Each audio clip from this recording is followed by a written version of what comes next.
भागवत महापुराण। ठीक यही प्रसंग प्रहलाद जी महाराज अपने मित्रों से कह रहे हैं कि हे मित्रों, ये मानव देह केवल भगवत प्राप्ति के लिए है। कहो भगवान को प्रसन्न करने के लिए क्या प्रयास करने की जरूरत है? कौन सा ऐसा प्रयास करना पड़ता है भारी भगवान को प्रसन्न करने के लिए? नहीं, कोई भारी प्रयास नहीं करना पड़ता। वो कह रहे हैं सर्वेषामपि भूतानां हरिरात्मेश्वरः प्रियः भूतैर्महद्भिः स्वकृतैः कृतानां जीव संगीतम। यदि आप भगवान को प्रसन्न करना चाहते हो तो सबके हृदय में भगवान विराजमान है, पहले ऐसी भावना करो। ये बहुत बड़ी बात है। इसके बिना न निकुंज में प्रवेश है, न साकेत में प्रवेश है और न मोक्ष है। ये बात आपको अपने जीवन में लानी ही पड़ेगी। मोक्ष प्राप्त करना है तो सर्वम खलमिदम ब्रह्म, साकेत में प्रवेश पाना है तो सिय राम मैं सब जग जानी, करऊं प्रणाम जोरी जुग पानी। वृंदावन में प्रवेश पाना है तो चिद चिद लक्षणम सर्वम राधा कृष्णमयम जगत, चेतन चेतन सब राधा कृष्ण ही है। सर्वान वस्तुतया निरीक्ष परम स्वाराध्य बुद्धिर्मम, मेरे राधा वल्लभ लाल ही सब रूपों में विराजमान है।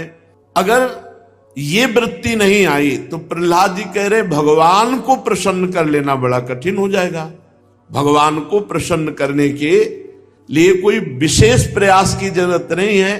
कुछ साधन बता रहे हैं। गुरुदेव भगवान का आश्रय ले लेना, अर्थात गुरु का वर्ण कर लेना, प्रेम पूर्वक गुरुदेव के चरणों की सेवा करना, अपने को जैसे भगवान रह रहे हैं उसमें रख रहे हैं उसमें हमें राजी रहना। जोई जोई प्यारो करे सोई मोहि भावे। जैसी परिस्थिति है, जैसी स्थिति है, हम राजी हैं। संतुष्टा येन केनवा, जथा लाभ संतोष सदा काहू सो कछु न चाहोगो। ये भगवान के प्रसन्न करने के लिए साधन है। पहला गुरुदेव का आश्रय लेकर प्रेम पूर्वक उनकी सेवा। दूसरा है जैसे भगवान तुम्हें रख रहे हैं, तुम्हारे लिए स्थिति बिल्कुल ठीक है, भगवान से पास होकर वो स्थिति आई, भले भयावह है, भले दुखद है, भले अव्यवस्था है, लेकिन पक्का मान लेना अगर आप उसमें राजी हो गए और नाम जप किए तो उसी स्थिति से आप भगवत प्राप्त महात्मा हो जाएंगे। जो स्थिति परिस्थिति को बदल करके भजन करना चाहते हैं उनका कभी भजन सिद्ध नहीं होगा। जैसी परिस्थिति है उसी परिस्थिति में भजन करके दिखाओ, तब आप सिद्ध पुरुष हो जाओगे। जैसी परिस्थिति है, भागने की जरूरत नहीं है। जैसे भगवान की माया से ऐसा प्राय होता है कि हम यहाँ वास कर रहे हैं, भजन कर रहे हैं, बिल्कुल आसपास में ऐसे लोग रख दिए जाएंगे जो आपसे ईर्ष्या करें, आपकी निंदा करें, प्रतिपल उठते बैठते आपका हृदय जलावें। आपको सहना पड़ेगा। अगर आप सोचते हैं स्थान परिवर्तन करने से तो फिर स्थिति नहीं आएगी। भगवान ने वो परिस्थिति दी है जिससे आप परिपक्व महात्मा बन जाए, परिपक्व साधक बन जाए। इसलिए भागो मत किसी परिस्थिति से, उसी परिस्थिति में डट कर भजन करो। श्री प्रहलाद जी कह रहे हैं जैसी भगवान ने स्थिति परिस्थिति दी है उसी परिस्थिति में खूब भजन करो। परिस्थिति बदलने की कामना मत करो और भगवान की शरण में होकर भगवान की खूब चर्चा सुनो। भगवत प्रेमी महात्माओं के संग से ये सहज में मिलती है भगवत चर्चा, क्योंकि उनका स्वभाव होता है, उनका व्यसन होता है, उनका नशा होता है भगवत चर्चा करना। तो भगवत प्रेमी महात्माओं के संग से खूब भगवत चर्चा सुनना, भगवत चर्चा करना, भगवान नाम जप करना, भगवान के श्री विग्रह की सेवा पूजा करना और सर्वशक्तिमान भगवान सर्वत्र विराजमान है, ये भावना करना। जब आप इतना करोगे तो आपके हृदय से ये 6 विकार नष्ट हो जाएंगे जो पूरी सृष्टि को पराजित किए हुए हैं। काम, क्रोध, लोभ, मोह, मद, मत्सर एवं निर्जित षड्वर्गैः क्रियते भक्तिरीश्वरे। भगवान की भक्ति का फल क्या मिला? काम, क्रोध, लोभ, मोह, मद, मत्सर ये नष्ट हो गए। ये हमको सदैव गुलाम बनाए हुए थे, अब भक्ति के प्रभाव से, भजन के प्रभाव से हम इनके ऊपर उठ गए, इनका प्रभाव हमारे ऊपर ना पड़े, तब माना जाएगा कि आपकी भक्ति परिपक्व हो गई है, आपकी भक्ति सिद्धावस्था की तरफ जा रही है। तो जब भक्ति करते हुए षड विकार भस्म हो जाते हैं, तो सारे के सारे कर्म जो हमें बार बार जन्म मरण चक्र में फंसाने वाले थे, वो भस्म हो जाते हैं। जब कोई इस तरह की भक्ति करता है तो उसकी स्थिति बदलती है। स्थिति में वो यदाति हर्षोत पुलकासु गदगदम प्रोत्कंठ उद्गायति रोति नृत्यति, वो कभी कभी भगवान के चिंतन में इतना आनंदित हो जाता है कि नाचने लगता है। यदाति हर्षोत पुलका, पुलकित हो गया, अश्रु बह रहे, कुछ बोला नहीं जा रहा। यदाति हर्षोत पुलकासु गदगदम प्रोत्कंठ उद्गायति रोति नृत्यम, कभी बोलते ही नहीं बन रहा, कंठ अवरुद्ध हो गया आंसुओं से, कपोल भींज रहे, रोमांच हो गया। कभी वो रोती, बहुत जोर जोर से रो रहा है। कभी उद्गायति, कभी भगवान के गीत गा रहा है, और कभी नृत्यति, कभी नाच रहा है। यदा ग्रहग्रस्त इव क्वचिद सत्याक्रंदन्ते ध्यायति वंदते जनम। अब बाहर से वैसा दिखाई दे रहा है मानो कोई पागल हो, कभी सबके चरणों में वंदना कर रहा है, कभी भगवान में तन्मय होकर के समाधिस्थ हो रहा है, कभी बड़ी बड़ी लंबी सांसें खींच करके जोर से पुकार, हे जगतपते, हे गोविंद, हे नारायण, हे हरि, हा राधा, ऐसे पुकारता है। मुहु श्वसन वक्ति हरे जगतपते नारायणेत्यात्म मतिर्गतत्रपहा। आहा, बुद्धि से परे उसकी स्थिति है। कभी कभी भगवत भावना में इतना तन्मय हो जाता है कि वो स्वयं भगवत स्वरूप हो जाता है। अब जितना जन्म मृत्यु का कर्म का खजाना था, सब भस्म हो गया इस भक्ति के प्रभाव से। इस अशुभ संसार के दलदल में फंसाकर अशुभ गति देने वाले जितने कर्म थे, सब भस्म हो गए। इसी को विद्वान पुरुष ब्रह्म प्राप्ति कहते हैं, इसी को निर्वाण सुख कहते हैं, इसी को भगवत प्राप्ति कहते हैं। क्या? भगवान में तन्मय हो गया, शरीर की शुद्ध भूली हुई है, कभी रो रहा है, कभी हंस रहा है, कभी गा रहा है, कभी नाच रहा है, केवल अपने प्रभु के लिए। दिखावटी नहीं, बनावटी नहीं, दम्भ नहीं। दम्भी की तो बड़ी दुर्गति होती है, यहां सावधान होना चाहिए। ये केवल प्रभु के लिए है। ये जो नाचना है, ये भगवान के लिए तो अमृतमय है और भोगों के लिए मृत है। नाचत अति रसाल ताल न शोभित प्रीति बिनु जनु बींधे जंजाल श्री हरिवंश कृपा बिना। बोले नाच रहे लेकिन लक्ष्य प्रिया प्रीतम की प्राप्ति या उनकी प्रसन्नता नहीं, आपस में एक दूसरा रजोगुणात्मक नृत्य। रजोगुणात्मक नृत्य एक होता है भागवतिक नृत्य। भागवतिक नृत्य में आंसू बह रहे प्रभु सामने, उनके लिए वो नाच रहा है। और जो रजोगुणात्मक नृत्य है ना, ये भोगों में फंसाने वाला है। साधक भगवत मार्ग में चलता है, वो कामादि दोषों से ग्रसित होकर पूर्व संस्कारवश फिसल जाए तो भगवान उसे बचाते हैं और भगवान उसको कृपा करके आगे बढ़ाते हैं।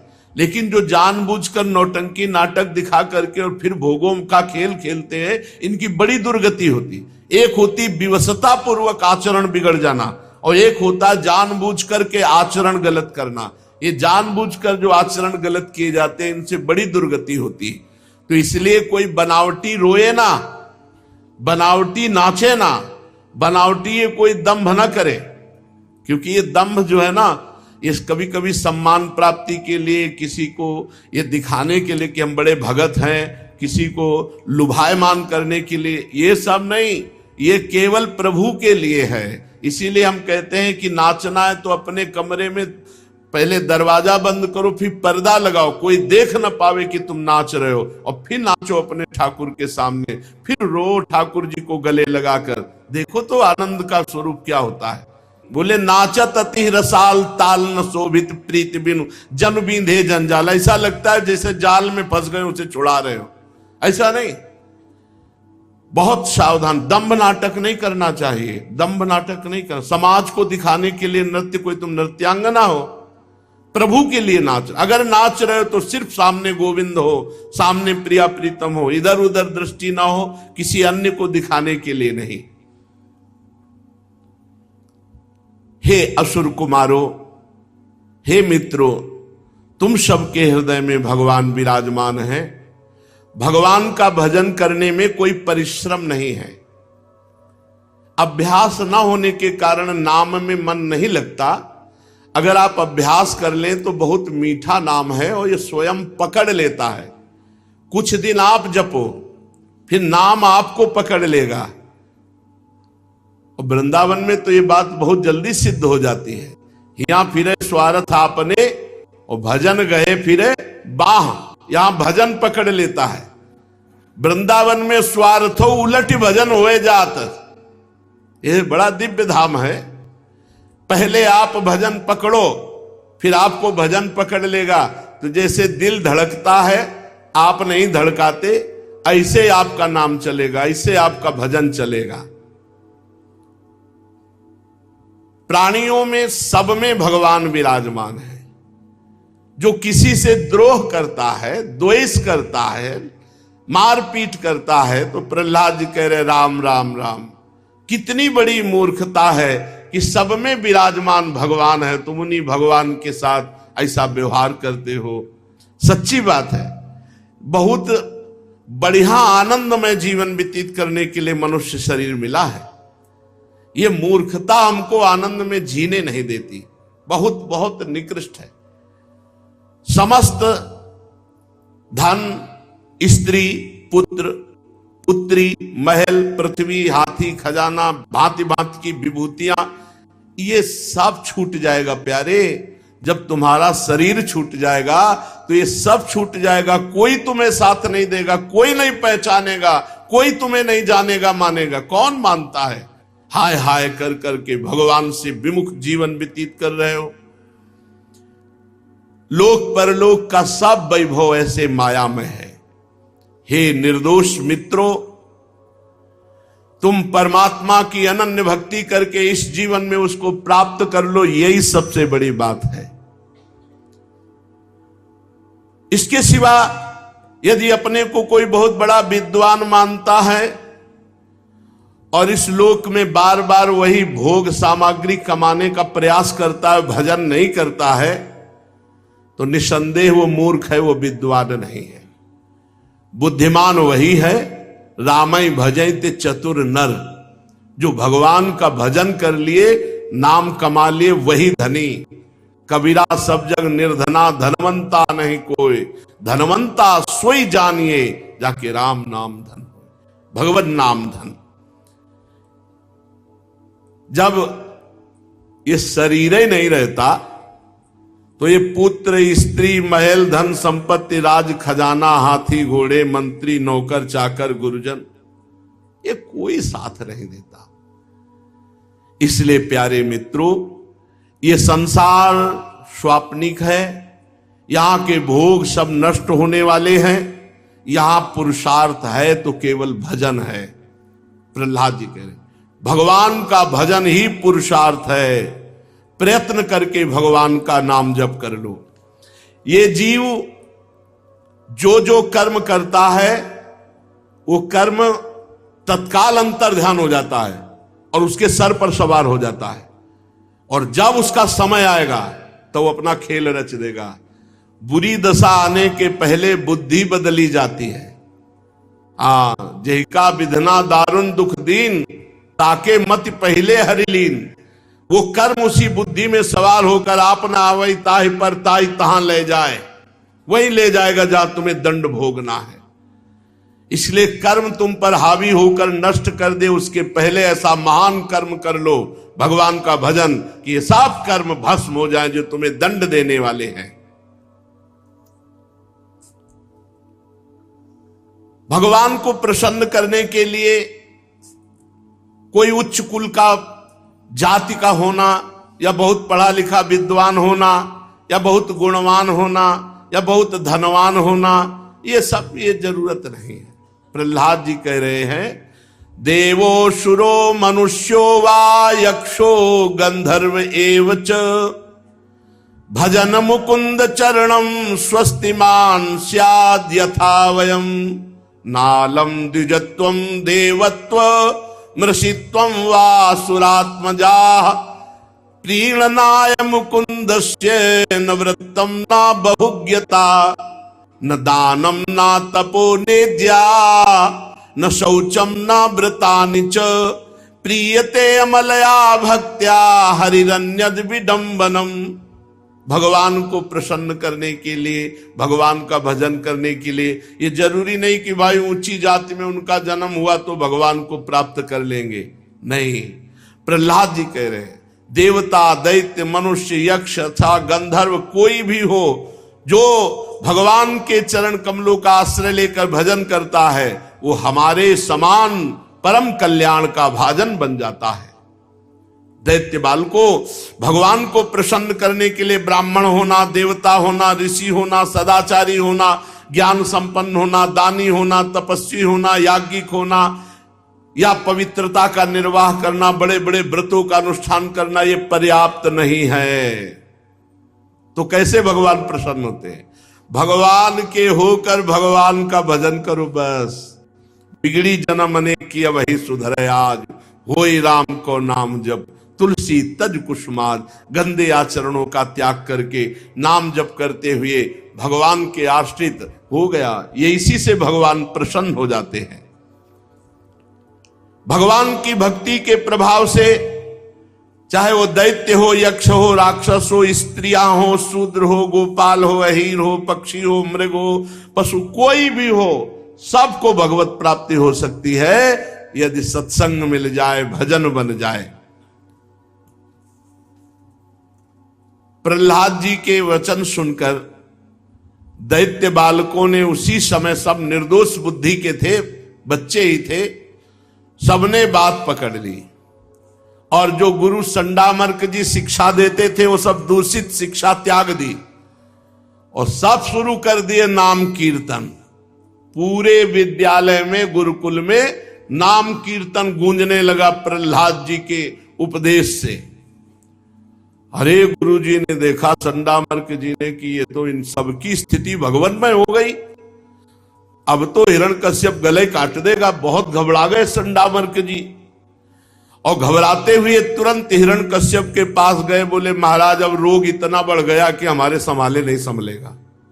पहले तो प्रहलाद हरिनाम कीर्तन करता था, अब तो लाखों दैत्य असुर बालक सब भगवान नाम कीर्तन कर रहे हैं विद्यालय में, और कोई चर्चा ही नहीं, श्री हरि चर्चा, हरि नाम कीर्तन। हिरण्यकश्यप क्रोध के मारे कांपने लगा, थर थर कांपने लगा और उसने निश्चय किया कि अब मैं अपने हाथ से प्रहलाद को मारूंगा, अपने हाथ से इसको मारूंगा। हिरण्यकश्यप बड़े आवेश में आकर के विद्यालय पहुंचा, गुरुकुल। जेवी देखा प्रहलाद जी ने कि हिरण्यकश्यप, तो हाथ जोड़कर बड़ी नम्रता से चुपचाप खड़े हो गए।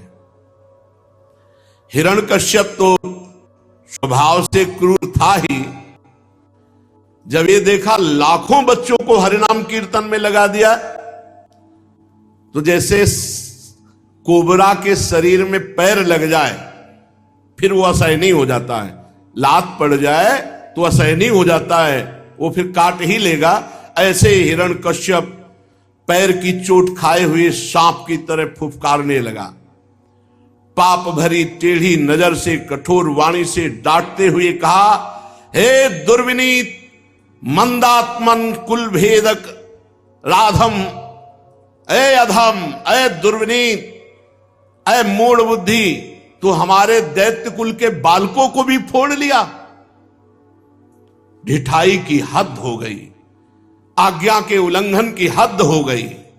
आज मैं तुम्हें स्वयं यमराज के घर भेजता हूं, देखता हूं कौन बचाता है। अरे मैं तनिक सा क्रोध कर दूं तो देवराज इंद्र सहित लोकपाल थर्राते हैं और हमारे सामने घुटने टेक देते हैं। और ये देखो, मेरा बालक है 5 वर्ष का, फिर भी निडर मेरे से आंख मिला रहा है, भयभीत नहीं हो रहा। प्रहलाद जी ने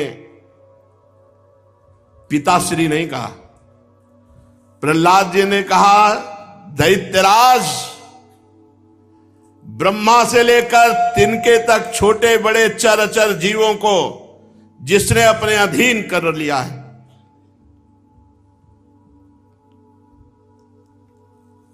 उन्हीं बलशालियों के परम बल भगवान का मैं आश्रय लिए हूं। तू ये समझता है मैं तेरे से डर जाऊंगा? अरे ब्रह्मा से लेकर चर अचर तक जितने बलवान हैं, जिनके बल से बलवान है, उन्हीं भगवान का मैंने आश्रय लिया है, मैं तेरे से डर जाऊंगा? दैत्यराज कहकर संबोधन कर रहे 5 वर्ष के प्रहलाद जी। संसार में जिसके पास भी बल है वो मेरे हरि का दिया हुआ है। महापराक्रमी सर्वशक्तिमान प्रभु, वो काल के भी काल हैं। तुम्हारे में जो देह बल है, इंद्रिय बल है, मनोबल है, तपोबल है, वो सब मेरे प्रभु का है। तू क्या समझता है? वही परमेश्वर समस्त शक्तियों का स्वामी, वही सृजन करता है, वही रक्षा करता है, वही संहार करता है। तू केवल अभिमान कर रहा है। तू अपना असुर भाव छोड़ दे। यह है भक्त का स्वरूप। जब तक भगवान के विरोध भाव में नहीं थे तो पिताश्री कह के साष्टांग दंडवत करते थे। आज जब भगवान का विरोध तो कह रहे तू अपना असुर भाव छोड़ दे। तेरे में जो प्राण बल है, इंद्रिय बल है, मन बल है, तप बल है, वो सब मेरे भगवान का दिया हुआ है। तेरे से डरूंगा? ब्रह्मा से लेकर तिनके तक जो चराचर जगत को बल देता है वही मेरा स्वामी है। ये गर्व होना चाहिए, भक्त को ये ठसक होनी चाहिए। तू अपना ये अभिमान छोड़ दे, आसुर भाव छोड़ दे कि तू कुछ बिगाड़ सकता है किसी का। मैं अब भी प्रार्थना करता हूं कि अपने मन को सबके प्रति समान भाव में बदलिए। कुमार्गामी मन के सिवा तुम्हारा और कोई दुश्मन नहीं है। दैत्यराज, सब में भगवान विराजमान है, ऐसी भावना कीजिए तो बच सकता है। तू अपने को बड़ा बलवान मान रहा है, लेकिन तेरे को ये 6 इंद्रिय शत्रु लूट रहे हैं, काम, क्रोध, लोभ, मोह, मद, मत्सर। तू देख पा रहा है? बहिर्मुख 10 दिशाओं को बाहर जीत लिया, लेकिन अंदर तू हार चुका है। मूर्ख है। गजब की बात, वो मूर्ख है जो 10 दिशाओं को जीतने के बाद अपने को दिग्विजयी मानता है, लेकिन अंदर काम, क्रोध, लोभ, मोह, मद, मत्सर उसको परास्त किए हैं। जिस ज्ञानी एवं जितेंद्रीय महात्मा ने सर्वत्र समता के भाव को प्राप्त कर लिया है, उसके सब शत्रु मर मिट गए। काम, क्रोध, लोभ, मोह, मद, मत्सर, फिर बाहर तो शत्रु रह कैसे सकता है? हिरण्यकश्यप ने कहा, अरे मंद बुद्धि, तू मेरे को प्रवचन सुना रहा है, मेरे को उपदेश कर रहा है। अब उसकी दृष्टि में तो बालक ही ना प्रहलाद जी। हद हो गई, तेरे बहकने की हद हो गई। अब स्पष्ट हो चुका है, कोई दोष ना दे, मैं अपने हाथ से इसको मार रहा हूं। जब किसी की मृत्यु का समय होता है तो बेसिर पैर की ऐसी बातें बका करता है। अब आगे तूने मेरे सिवा और किसी को जगत का मालिक बताया है तो बता, तेरा जगदीश्वर कहां है? कहता सर्वत्र है। बांध दो इसको इस खंभे में। बांध दिए गए प्रहलाद जी।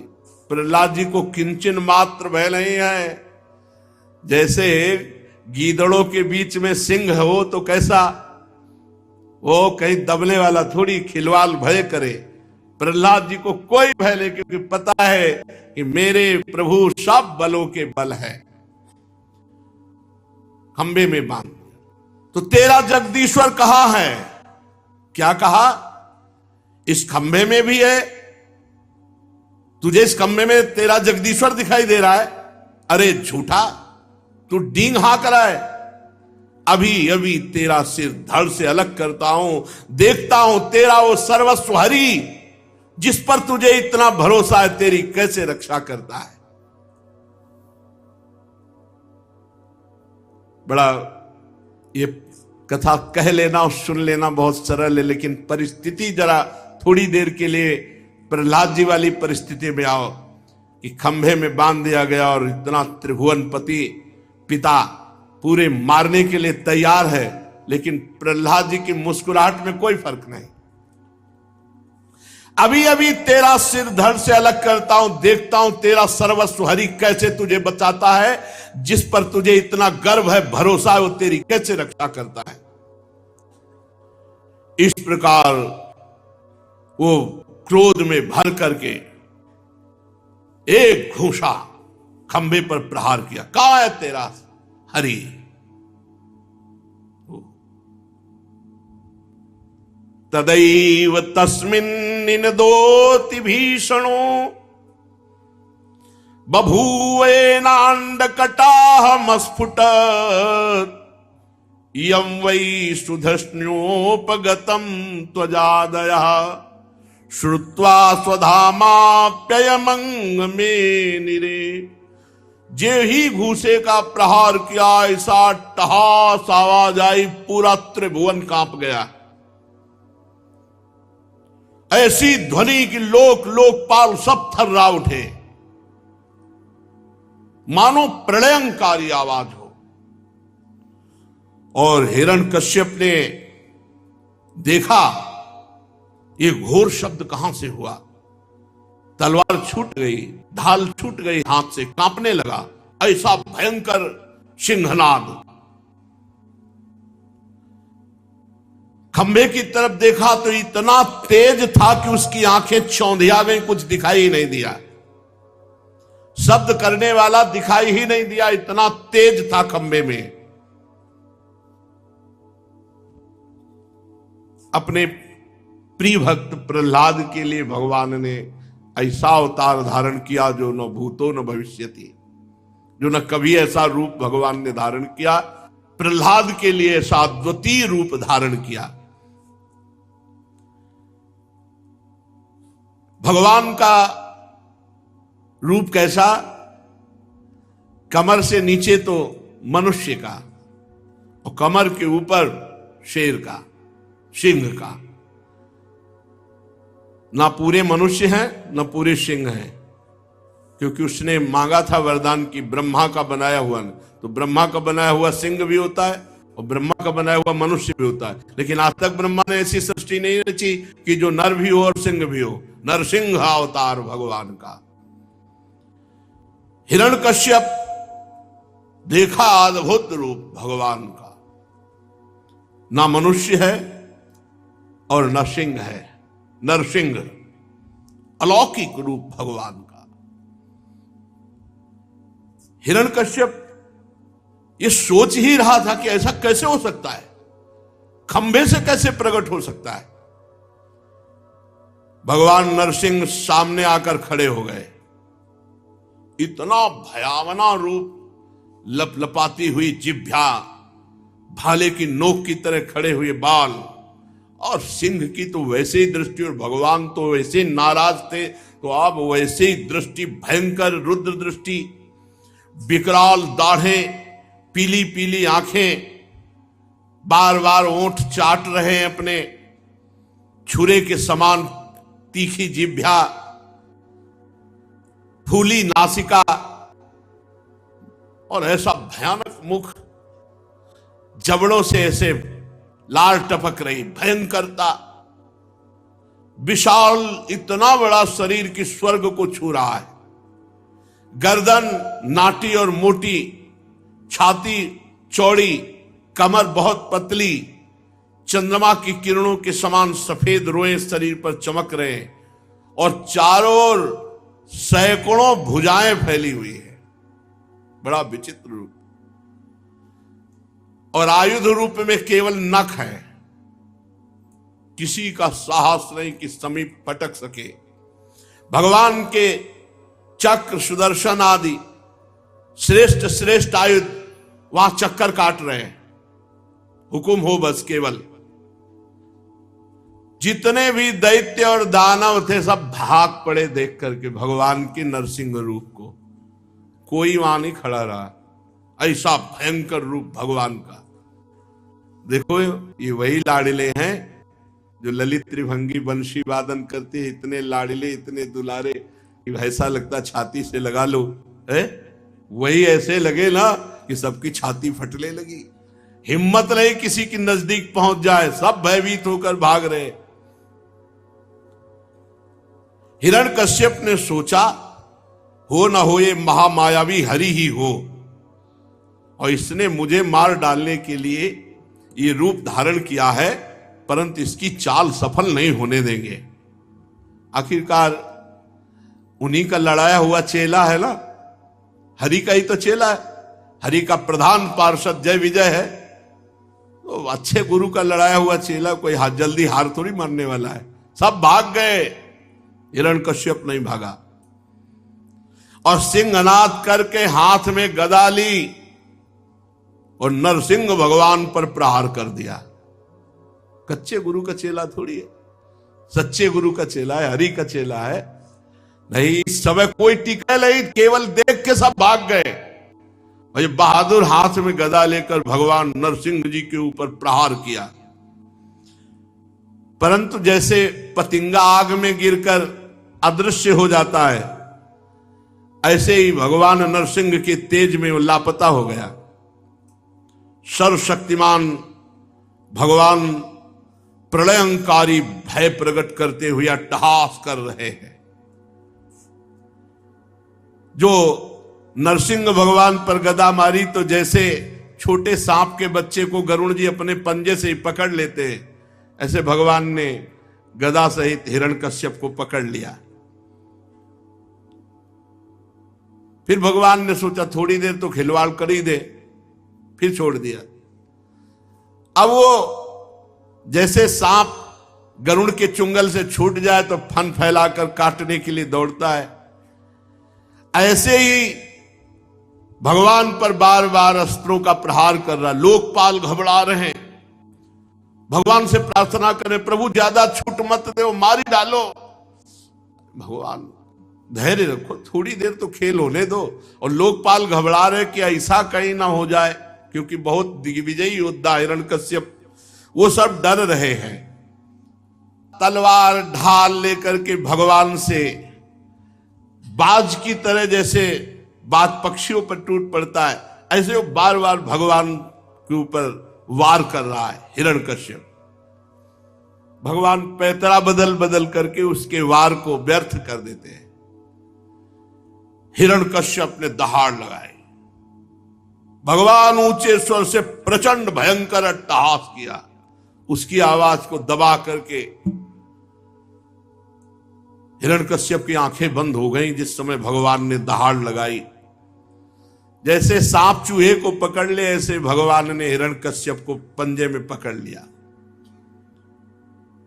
बहुत छटपटा रहा है, लेकिन एक हाथ के पंजे से हिरण्यकश्यप नहीं निकल पा रहा।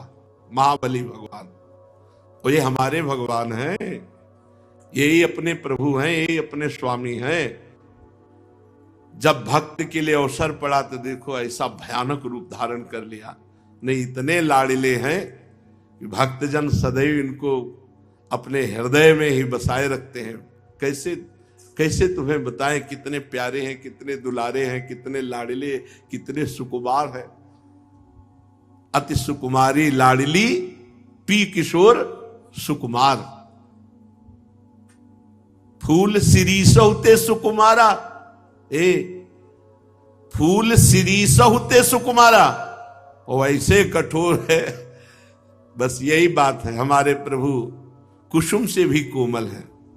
कुसुमादपि कोमला, वज्रादपि कठोराणि, वज्र से भी कठोर। भक्त के लिए अवसर पड़ जाए तो देखो कैसा रूप। भगवान ने एक हाथ के पंजे से ऐसे पकड़ लिया, हिरण्यकश्यप छटपटा रहा है। जैसे बाज के पंजे से पक्षी नहीं निकल सकता, ऐसे ही हो। अब भगवान ऐसे उठा के उसको ले गए पंजे में फंसा के, और जाके बैठे देहली पर, सभा की उसने कहा था ना घर के भीतर न बाहर, तो दिल्ली में समय संध्या का, न दिन न रात, दिल्ली पे बैठे न नीचे न ऊपर, और अपनी जांग पे ऐसे गिरा लिया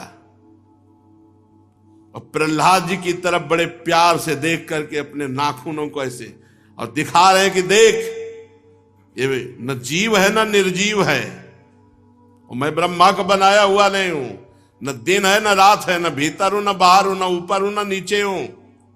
पूरे वरदान सब गिना के भगवान मारे, ऐसा नहीं। और इसके बाद भगवान ने नखों से उसकी छाती फाड़ डाली हिरण्यकश्यप की, जैसे गरुड़ महाविषधर सांप को चीर डालते हैं, अपनी जंघा पर गिराकर अपने नखों से नरसिंह भगवान चीर डाला उसे। अब इस समय भगवान की बड़ी क्रोधमयी मुद्रा है, लपलपाती हुई जीभ, बार बार मुंह के दोनों कोने चाट रहे हैं, और खून जब उसे फाड़ा तो खून के फव्वारे तो सब छींटे पड़े हुए हैं, गर्दन के बाल लाल हो गए हैं, और भगवान ने उसके आंतों की माला गले में डाल ली। क्यों? क्योंकि इन्हीं आंतों से अन्न पचा, इन्हीं आंतों से वीर बना, और उसी वीर से प्रहलाद जी का जन्म हुआ। तो धन्य है आते जिनसे भक्त का प्रादुर्भाव हुआ। अपने गले में भगवान ने अब तो और भयंकर रूप, खून के छींटे पड़े हुए, क्रोध भगवान का प्रकट हो रहा है नेत्रों से, और आंतों की माला धारण किए हुए उठा करके से पटक दिया, फाड़ के फेंक करके हिरण्यकश्यप को। हजारों दैत्य दानव अस्त्र शस्त्र लेकर दौड़े, भगवान ने किस नखों से सब चीर फाड़ डाला, खदेड़ खदेड़ करके सब दैत्यों को। जेव नरसिंह भगवान अपने गर्दन के बालों को फटकार करके, दहाड़ मार करके जो दैत्य सामने फाड़ के फेंक देते हैं। नेत्रों के तेज से सूर्य आदि सब फीके पड़ गए, श्वास के धक्के से समुद्र क्षुब्धायमान हो गया, सिंहनाद से दिग्गज चिक्कारने लगे,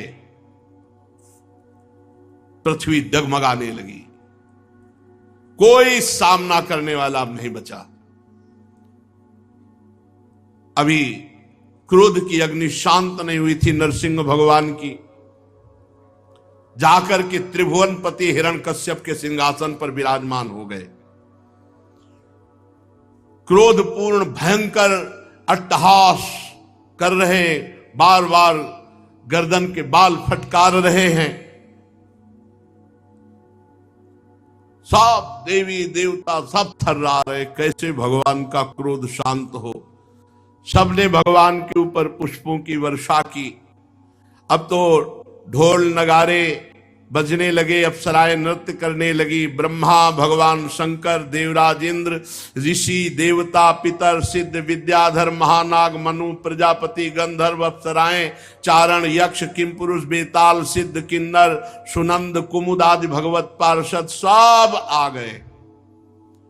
भगवान हिरण्यकश्यप के त्रिभुवनपति सिंहासन पर विराजमान है। भगवान ब्रह्मा जी दूर से, इतना भयंकर रूप है, दूर से हाथ जोड़ करके, प्रभु आप अनंत हैं, आपकी शक्ति का कोई पार नहीं पा सकता, आपका पराक्रम विचित्र है, आपका कर्म परम पवित्र है। यद्यपि गुणों के द्वारा आप लीला से ही संपूर्ण विश्व की उत्पत्ति, पालन और प्रलय करते हैं, पर आपका कोई संबंध नहीं है स्थिति, पालन और संहार से, इसलिए आप निर्विकार हैं। हे प्रभु, हम नमस्कार करते हैं, आप अपना क्रोध शांत कर लीजिए। देवादिदेव महादेव जी ने कहा, प्रभु प्रभु अब क्रोध मत कीजिए, नहीं कल्प का अंत हो जाएगा, सृष्टि का विनाश हो जाएगा। जिसके कारण क्रोध किया था वो तुच्छ दैत्य तो मारा जा चुका है। प्रभु मैं आपकी शरण में हूं, और देखो प्रहलाद जी भी हाथ जोड़े खड़े हैं, आप इस भक्त को निर्भय कीजिए और अपने क्रोध का शमन कीजिए। देवराज इंद्र ने कहा, हे पुरुषोत्तम, आपने हमारी रक्षा की, हमारे यज्ञ भाग सब ये हिरण्यकश्यप खा जाता था, आज आपने उसका पेट फाड़ करके मानो हमें सब वापस कर दिया। ये तो अपने स्वार्थ की बात कर रहे हैं। इनको और कुछ नहीं, हमारे यज्ञ भाग वापस कर दिए, बड़ी कृपा। हमारा महल मिल जाएगा, हमारी भोग सामग्री। प्रभु मैं इसके आतंक से बहुत भयभीत हो गया था, भले मार डाला। आपका बहुत कृपा प्रसाद है, पर प्रभु आप क्रोध शांत कीजिए। प्रभु वैसे तो हम सब देवता भोगी ही हैं, पर कृपा हो जाए तो आपकी सेवा मिल जाए। प्रभु ऐसी कृपा कीजिए और क्रोध शांत कीजिए।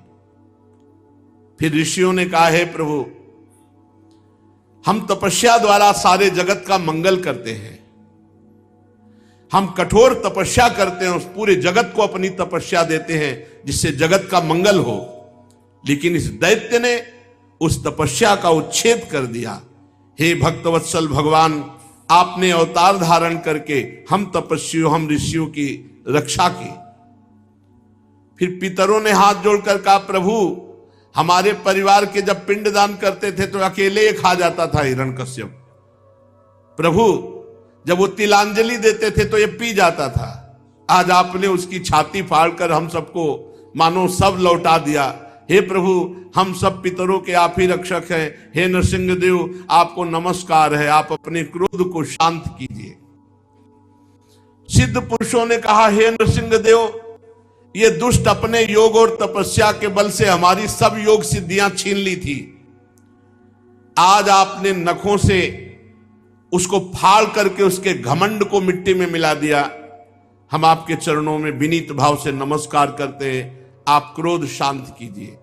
विद्याधरों ने कहा, प्रभु ये मूर्ख हिरण्यकश्यप इतना घमंडी था कि हम लोग विद्याधर हैं, हम दिव्य विद्याओं के ज्ञाता हैं, इसने सब विद्याएं अपने अधीन कर ली थी, हम आपको प्रणाम करते हैं।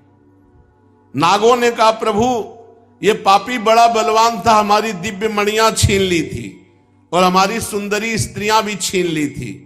आज आप उसकी छाती को फाड़ करके हमें बड़ा आनंद प्रदान किया।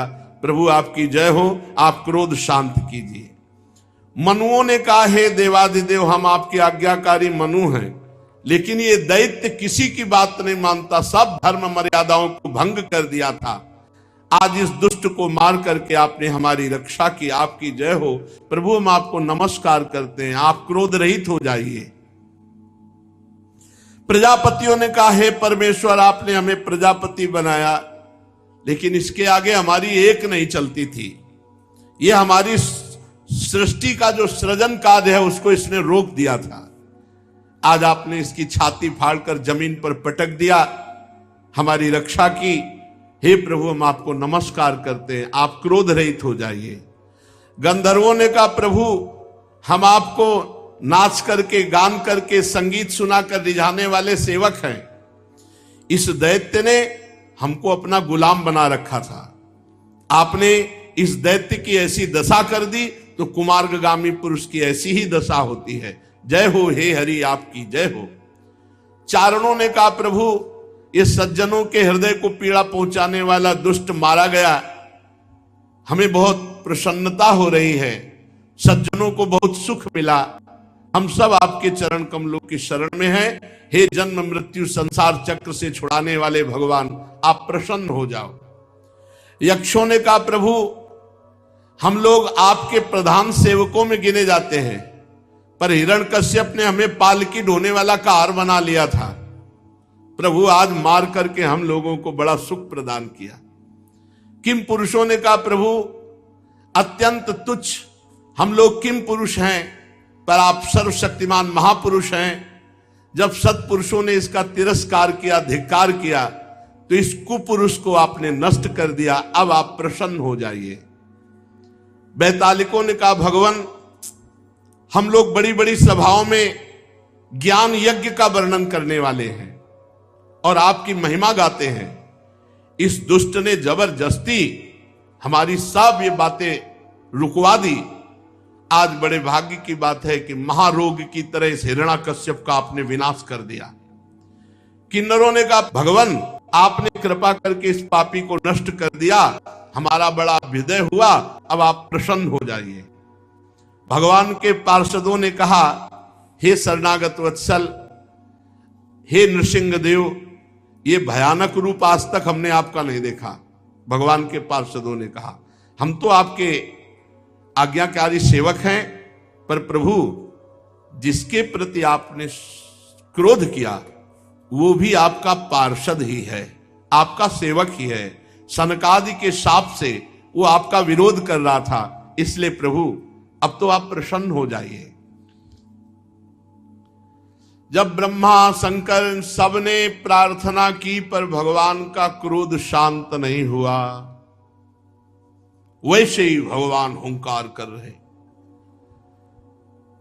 तब ब्रह्मादि ने विचार किया कि लक्ष्मी जी को भेजा जाए। लक्ष्मी जी प्रार्थना, लक्ष्मी जी से कहा कि आपके तो प्रीतम है, आप प्रार्थना कीजिए।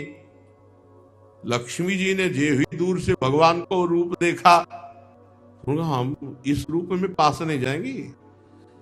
भयवसम, हमने तो अदृष्टा सुत पूर्वत्वात् सा नोपे आय संकिता, न मैंने सुना न मैंने ऐसे देखा अपने प्रीतम का रूप, हम ऐसे समय में पास नहीं जाएंगे, लक्ष्मी जी ने कहा। तो प्रहलाद जी पास में खड़े हुए थे।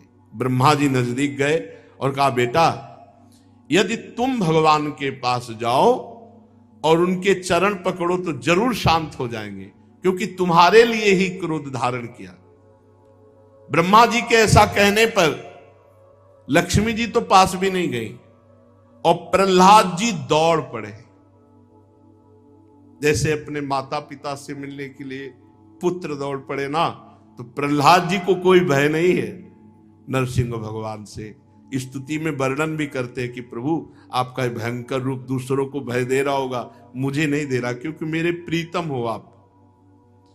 प्रहलाद जी ने दौड़ करके जाकर भगवान के सामने साष्टांग दंडवत किया। भगवान नरसिंह देव जी ने देखा प्राण प्रिय प्रहलाद चरणों में पड़ा हुआ है, उठ खड़े हुए सिंहासन से और भगवान प्रहलाद जी को ऐसे उठाकर हृदय से लगा।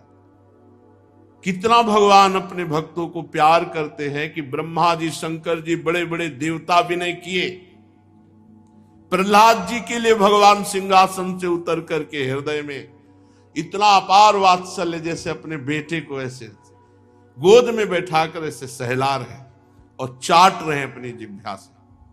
ओहो, भगवान अपनी जिह्वा से चाट रहे हैं और प्रहलाद जी को कर कमल से, क्या सौभाग्य, अहो भाग्य, इसके आगे मोक्ष क्या है।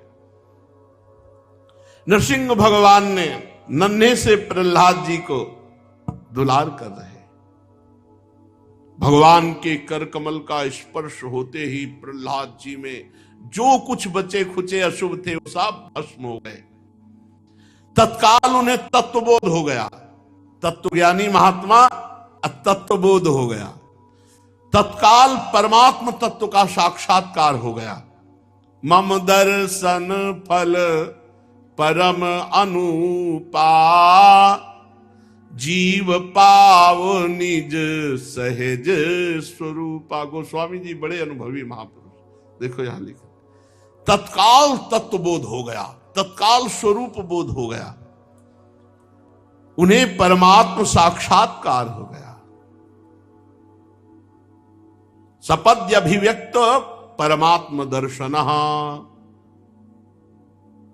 बड़े प्रेम से प्रहलाद जी का भगवान सरे से आंखों से अश्रु भगवान के भी वात्सल्य में झर रहे, हृदय से लगाए हुए प्रहलाद जी को गोद में बैठाए हुए जबान से चाट रहे, अश्रुओं से अभिषिक्त कर रहे, कर कमल फेर रहे। प्रहलाद जी को जो तत्वबोध, जो अपार आनंद प्राप्त हो रहा है, ये चरम अवस्था है आनंद की, इससे बढ़कर कोई सुख नहीं। इसीलिए इस सुख की प्राप्ति के लिए भक्तजन मोक्ष का भी त्याग कर देते हैं। भगवान के हृदय में प्रेम की धारा है, ये नेत्रों से आनंद अश्रु झरने लगे भगवान की। प्रहलाद जी की तो दशा लेकिन भगवान की दशा, यही प्रेम महाबली है। भगवान से भी बढ़कर प्रेम महाबली है, जो जीव के जीवत्व का विस्मरण करा दे, ईश के ईश्वत्व का विस्मरण करा। भगवान को विकल कर दिया प्रेम ने, इसीलिए भगवान को प्रेमाधीन कहा गया है। प्रेमाधीन, अजित को जीत लेता है प्रेम, इसीलिए भक्तों के पीछे पीछे डोलते हैं प्रेमाधीन भगवान। आनंद अश्रु झरने लगे। प्रहलाद जी गोद में है ना, ऐसे देख रहे भगवान को, जैसे गोद में लिए था ऐसे भगवान को निर्निमेष नयनों से। और भगवान के मुखारविंद का दर्शन करके भगवान से जो विनय की स्तुति की, बहुत सुनने लायक, ज्ञान विज्ञान भक्ति से संपन्न है। खूब आनंद पूर्वक इसका स्वाद लेंगे। आगे शेष समय में वो भगवान कराएंगे तो आगे शेष समय में चर्चा होगी। श्री राधा वल्लभ लाल की।